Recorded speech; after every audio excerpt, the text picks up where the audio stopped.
imezungumzia juu ya anwani ya husda na chuki.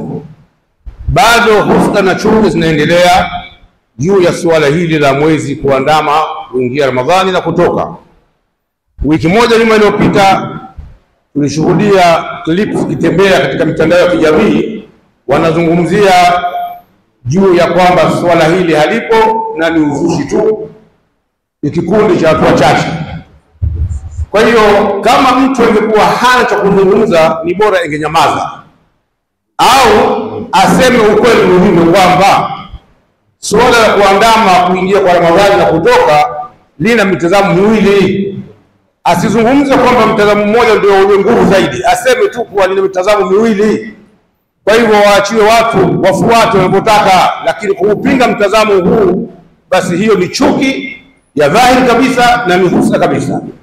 Wakatangaza wiki moja nyuma hiyo kwamba tayari Saudia mshatangaza kuwa safari hii sikukuu ni Jumatatu, na mpaka jana nilikutana na mwenzangu mmoja ananiambia kwamba amesikia watu wanatangaza kwa wingi mjini huko kwamba siku ya Jumatatu ndio siku ya Eid, haitakuwa Jumapili. Lakini alhamdulillah tumeshuhudia jana vyombo vya habari mbalimbali vya ndani na vya nje vimetangaza wazi kwamba Saudia wameuona mwezi, na nchi za UAE yani Dubai, Abu Dhabi, Ajman, Kuwait, hizo Sharjah, zote hizo pamoja na Canada na nchi nyingine mashariki ya mbali, alhamdulillah taarifa zimekuja kwa uwazi mapema sana kabisa. Kwa hivyo hizi ni chuki zinaendelea. Lakini la mwisho tutakazungumza, ndugu zangu, kwa kuwakumbusha, kama mnakumbuka mwaka 1992 palifanyika semina kubwa sana hapa Zanzibar kuhusu mambo ya habari ya mwezi. Ilifanyika Okotana.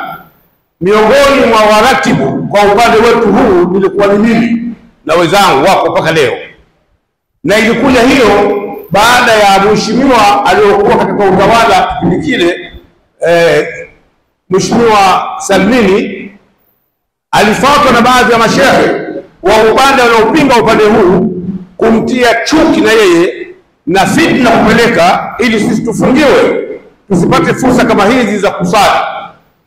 Kwa hivyo akatuita kule Ikulu Mheshimiwa Rais na mashehe wetu, Mwenyezi Mungu awarehemu, amshitangulia mbele ya haki takriban wengi, akazungumza na sisi. Alozungumza mengine situkutu kuyatamka hapa, ni mazito sana, lakini kiyatamka hamtaweza kuamini kwamba Mheshimiwa Salmini alitamkia hayo Ikulu.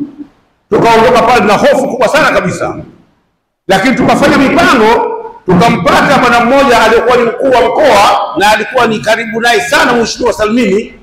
Tukaambiwa tumuone huyo, tumueleze masikitiko yetu.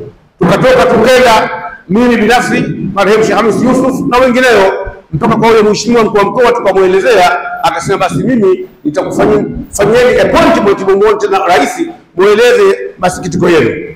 Alhamdulillah ikafanikiwa hiyo, tukamuona rais tukamueleza. Ndio Mheshimiwa Salmini akapanga yeye mwenyewe kama ni rais Ikulu kwamba ifanyike semina kati ya pande mbili hizi na tukubaliane mashehe upi msimamo wa kufuata. Ndio ikafanyika semina ya Ekrotana hapo mwaka 1992 kama mnakumbukumbu hiyo hapo.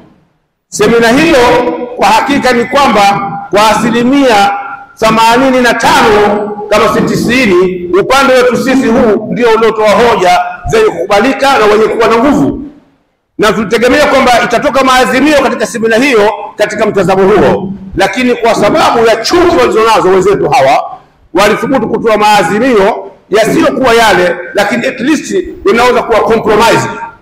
Na tulipokwenda kumwona Mheshimiwa Rais hivi karibuni, Rais Hussein Mwinyi Ikulu, tukamuelezea baadhi ya mambo mbalimbali, tukaligusia swala hili la mwezi, na nikamkabidhi Mheshimiwa Rais maazimio yaliyotolewa na hiyo kamati ya hiyo semina ya Ekrotana, ambayo sio hayo, lakini at least yana compromise kama sio mwanzo. Mheshimiwa Rais alikiri pale pale mbele ya Ikulu, akatuambia kwamba kama maazimio ni haya, basi ilikuwa hakuna tatizo kabisa.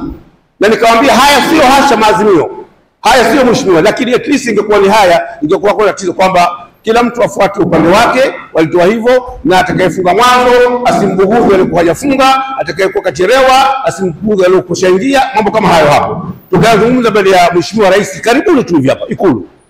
Kwa hivyo bado anasimama mtu mbele ya nyumba ya Mwenyezi Mungu, hata hamuogopi Allah Subhanahu wa Ta'ala, anathubutu kutamka kwamba huu msimamo haupo, umeibuka hivi karibuni tu, ni ushabiki tu wa watu. Hizi zote ni kama hutuba iliyotoka, ni chuki za watu na husna wanayo. Msimamo huu upo na ndio wenye nguvu, kwa sababu maimamu wanne wakubwa tunaofuata duniani, watatu wamekubaliana kama hati walivyotaja hapa, kwamba utakapoonekana mwezi nchi yoyote au mji wote, basi imewajibika kufunga au kufungua kwa Waislamu wote duniani, na kwa mujibu wa hadithi ya Mtume sallallahu alaihi wasallam, sumu liruyatihi wa afdiru liruyatihi. Iko wazi kabisa, watu walio wanafaa ile sumu, ukivuta pale ile ni plural, ni wingi, haikuja kwa watu maalum, kwa wote jumla. Kwa hivyo huu msimamo upo na una nguvu. Achana na kuziona na kuzitia hofu zile clips zinazotembea katika mitandao ya kijamii kwamba hili jambo halipo, hata kama mtu anayezungumza ni maarufu, kijana wa mjini au mtu wa mjini ajulikana. Wallahi hizo ni chuki tupu kabisa. Msimamo huu una nguvu na endeleeni kuona.